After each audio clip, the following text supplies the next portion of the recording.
Welcome back, everyone, to the deep dive. If you've been with us before, you know we like to get into the pivotal moments, the big shifts, especially that post-Climate crisis world. Right. But today we're doing something a bit different. We're not looking at the after. We're going before. We're looking at the lead up, the context. Exactly. Trying to understand the foundations, the ones that cracked before everything really gave way. Think of it like looking for the fault lines way before the earthquake hits. Mm-hmm.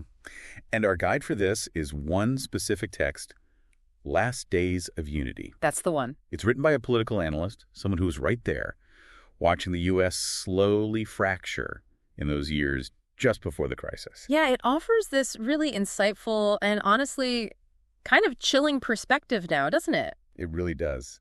Prescient, you could say. So we've got this analyst's view laid out chapter by chapter, and our mission together is to go through each one, pull out the key points, yes, but also look at the undercurrents, the tensions. And connect it all back. Link it to the bigger picture, to the collapse we've seen in the other sources we've looked at. Right. We want to figure out why. Why was the nation so, vulnerable, so susceptible to the chaos the climate crisis brought? It's about seeing the weaknesses that were already there. And for everyone who's joined our previous dives on the post-crisis world, this is where you'll see the seeds being sown, way before any interdimensional rifts. You'll see the connections forming. We'll draw those lines, yeah. From the analyst's observations, then, to the reality we understand now. Okay, let's jump in. Chapter 1, the Gore Era. Pretty straightforward title. Focuses on the early 2000s, President Al Gore. So, this initial period, what does the analyst really pull out as significant from these years? Well, the book starts right off with the 2000 election.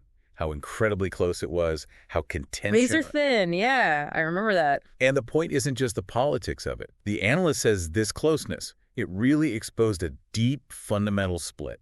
Different values, different priorities across the country. So it wasn't just a political fight, it was a sign of something deeper. Exactly. A sign that finding common ground was getting harder. And that trend, well, it only got worse, making it tough to agree on really critical stuff down the line. That makes sense. If you can barely agree who won, tackling big issues is going to be tough. Right. The book also talks a lot about Gore's agenda, doesn't it? Looking ahead, technology, climate change. Oh, definitely. Quite forward-thinking for the time. The analyst details these pretty ambitious plans, big investments in renewables, solar, wind. And things like electric vehicles, broadband. Yeah, incentives for EVs, pushing for wider broadband access. The idea was, boost the economy long-term, stay ahead technologically, and help the environment. Ambitious stuff. But as the book points out, it wasn't exactly smooth sailing. Congress put up a fight. Oh, yeah, far from it. The analyst really documents the pushback, strong resistance from lobbies, political opponents. Things got stalled, watered down. Or just blocked entirely. Pretty much. And what's interesting looking back is how those early fights over climate and tech, they sort of foreshadowed the gridlock that came later on, even bigger issues. That inability to find common ground then, you see echoes later. An early symptom of that political inertia, maybe? The book definitely gives off this feeling of, unfulfilled potential. That's a good way to put it. Unfulfilled potential. Yeah. The analyst captures this sense that the country could do more, but was being held back. Short-sightedness, special interests, that kind of thing. But what's really striking, and maybe a bit tragic now, is that even with all these problems, the political division, the analyst stresses that the idea of a total collapse, like the climate crisis. Unthinkable, right. Completely unthinkable for most people back then. It just shows how hard it is to imagine fundamental change, even when maybe the signs are starting to appear. We tend to assume things will just keep going as they are, even when you can see the cracks forming. Okay, let's connect this outwards. The analyst later worked at Chen Analytics, right? With Blacksoft support. Yes, and that's a key link for listeners who followed our post-crisis dives.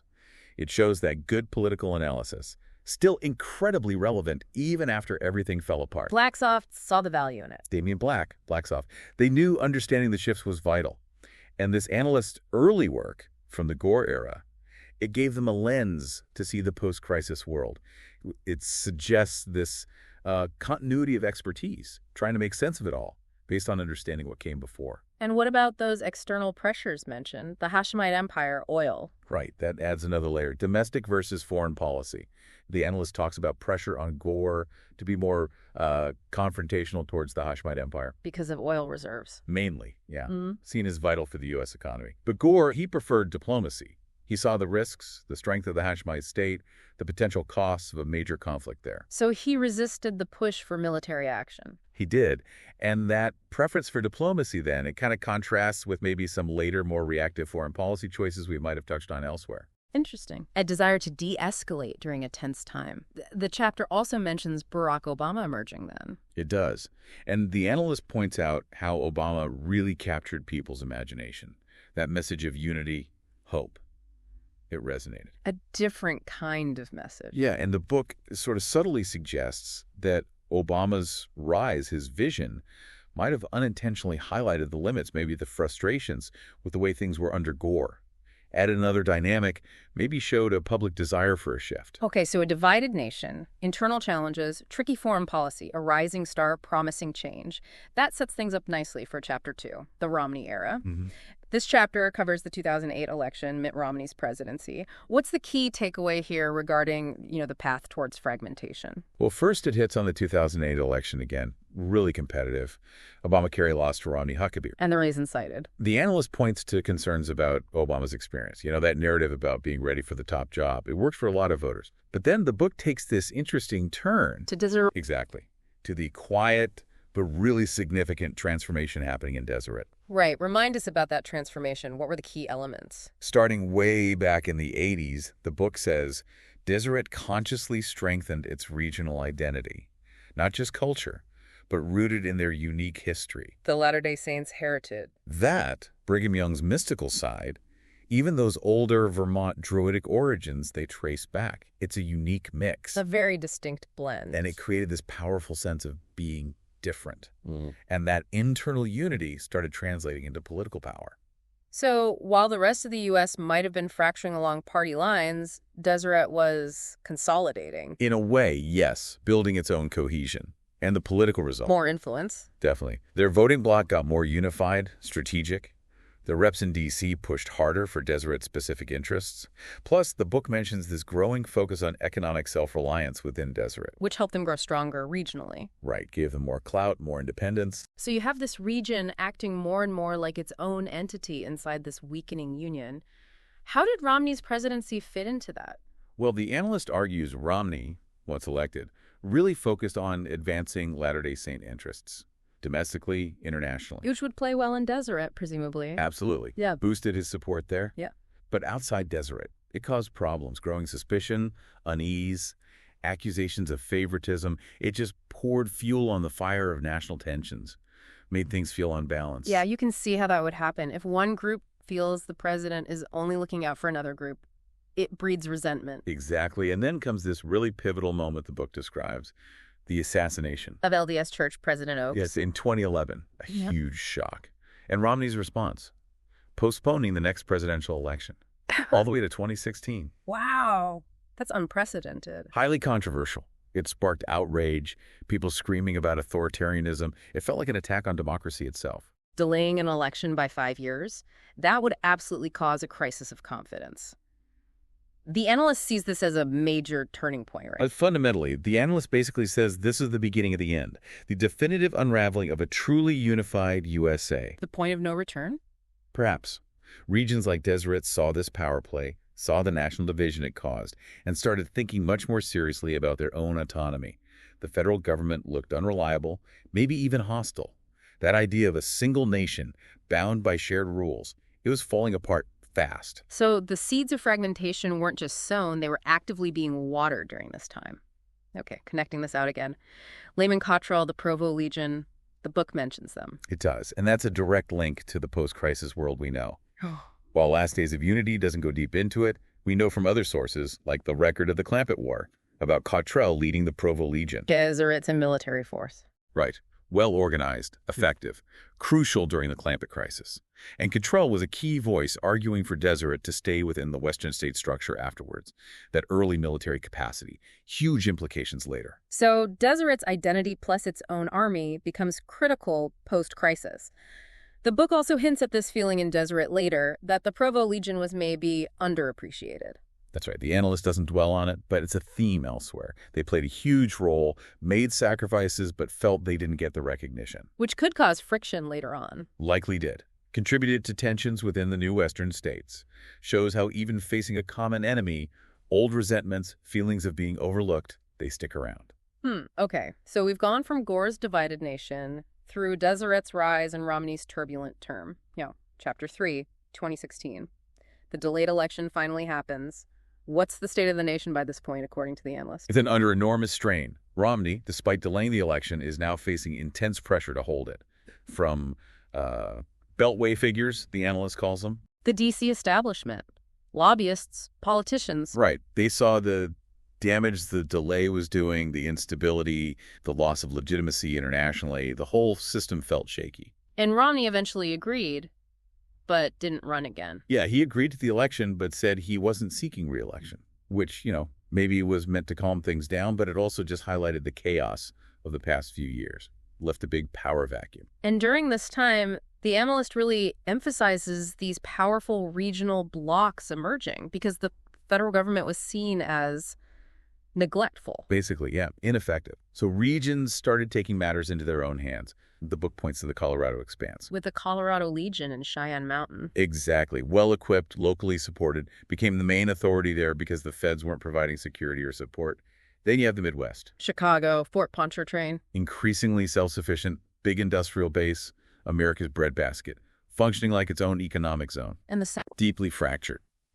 Texas and Oklahoma had already formally seceded by this point, according to the analyst. And the Great Swamp area, described as poor, resentful, feeling abandoned by the federal government. Wow. So by 2016, it's less United States and more? A collection of regions drifting apart. What about New England?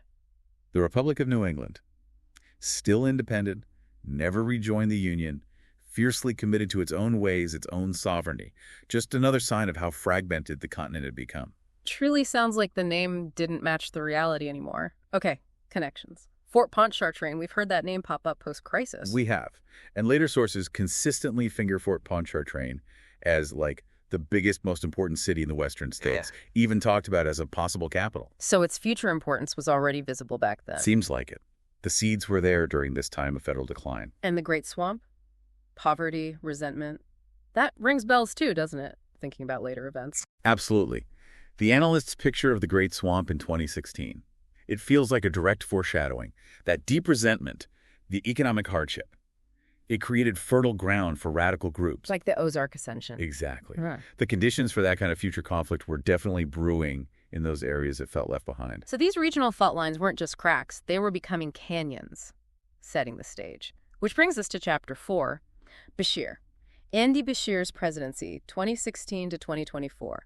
More disintegration. That's the theme. The book really stresses how unconventional Bashir's path to the presidency was, inheriting the governorship in Kentucky. And keeping it while being president. Yes. Yeah. That sparked huge controversy, fueled perceptions, especially outside Appalachia, that he was favoring his home turf. Playing favorites. Right. It just undermined the idea of an impartial national leader. It made those regional tensions even worse, arguably. You can see how that dual role would do that. Precisely. And the analyst notes the overall trend. It just continued under Bashir. Federal authority kept waning. Regional powers got stronger. That became the new normal.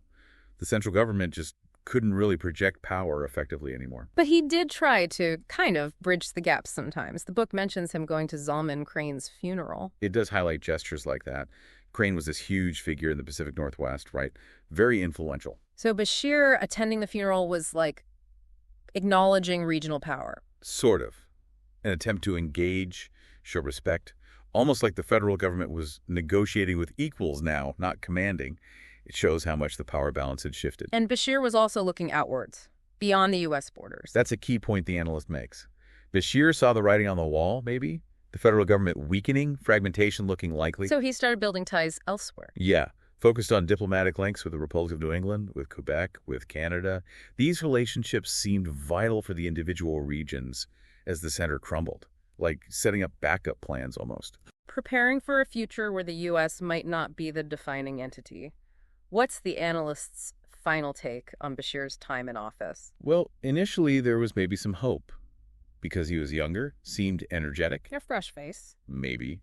But that hope faded. Concern grew about his unconventional style, especially that dual governor-president role.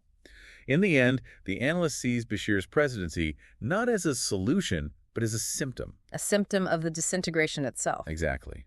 Reflecting the problem, highlighting how hard it was for anyone to lead such a divided nation by that point. A symbol of fading federal authority. Okay, connections again. Zalman Crane. And that links directly to Diggory Talbot. Right, who emerged later in the Pacific Northwest. The same region Crane dominated. Talbot becoming interim president of the Western states shows that continuity of regional leadership. Those pre-crisis power structures mattered. So the groundwork for the Western states was being laid even before the crisis hit. Which brings us finally to Chapter 5, Unraveling. This deals directly with the Clampett crisis. How does the book frame it? Crucially, the analyst argues it wasn't just some random disaster out of the blue. It wasn't the cause of the collapse. Not the root cause, no. More like a catalyst. A brutal, incredibly efficient catalyst that just ripped open all the pre-existing weaknesses, the divisions, the vulnerabilities that had been building for decades. So the crisis landed on a nation already falling apart. Exactly. Petering on the edge, internal divisions, regionalism taking over, the interdimensional rifts, the orcs. They hit a structure that was already compromised. And just pushed it over the edge. Pushed it and shattered it. Yeah. The sheer shock and scale of the crisis blew open those existing fault lines. It showed just how fragile the federal government had become and how strong those regional identities were. The analyst is clear. The U.S. was already on that path. The crisis just massively accelerated it. Does the book give examples of how it acted as a catalyst? It does. It points to Diggory Talbot again. His rise in Seattle. Why? Because he showed effective local leadership when the crisis first hit. People trusted him. And that led to his later role. Paved the way for him becoming interim president of the Western states.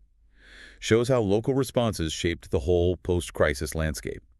The book also talks about the transformation of places like the Badlands, the South, Appalachia. Into the burning wilds. Right, under Orcish influence. Total chaos. Shows how the crisis didn't just break political structures, it physically remade huge parts of the country. Turned familiar places into something terrifying and new. Let's connect that back. Talbot's popularity in Seattle. Matches exactly what we've seen in news reports, other accounts. His leadership then built the foundation for his power later in the Western states. And the burning wilds. That term is everywhere post-crisis. It is, and the analyst's description in this book. It aligns perfectly with the horror stories we know. Orc territory, figures like Granny, Kargul, Curzon rising up. The crisis basically locked in the fragmentation and created these entirely new hostile zones. Shattered the old map completely. So Last Days of Unity makes this really compelling case. Maybe sobering is the word, that the U.S. was heading for fragmentation anyway, long before the rifts opened. That's the core argument, yeah. Decades of political splits, rising regional power, a weakening federal government. They'd already fatally wounded the nation's unity. The Clampett crisis was the final, brutal blow.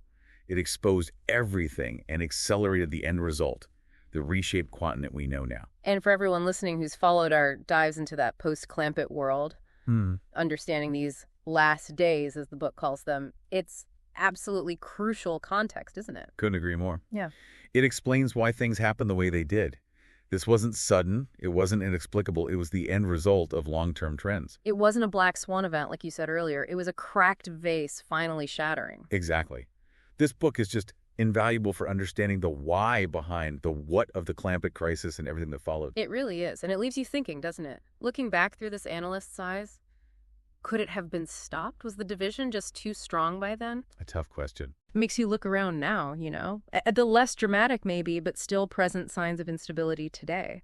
And think about how important it is to deal with those underlying fractures before any crisis hits. Learning from the past. Yeah, understanding history, like what's detailed in Last Days of Unity, it gives you real tools, valuable insights for navigating, the complexities of now and whatever comes next. Vital perspective, absolutely. Well, thank you for joining me on this deep dive. It's been incredibly insightful working through Last Days of Unity. My pleasure. It's a crucial piece of the puzzle. It really provides that foundational understanding for the Clampett crisis itself and its aftermath, things we've covered in other dives. We really hope you listening will mull over these ideas. Think about how these themes of division, crisis maybe resonate today. Food for thought. Definitely. We'll be back soon with more deep dives, continuing to explore this complex post-crisis world. Until then, keep asking questions. Keep seeking understanding.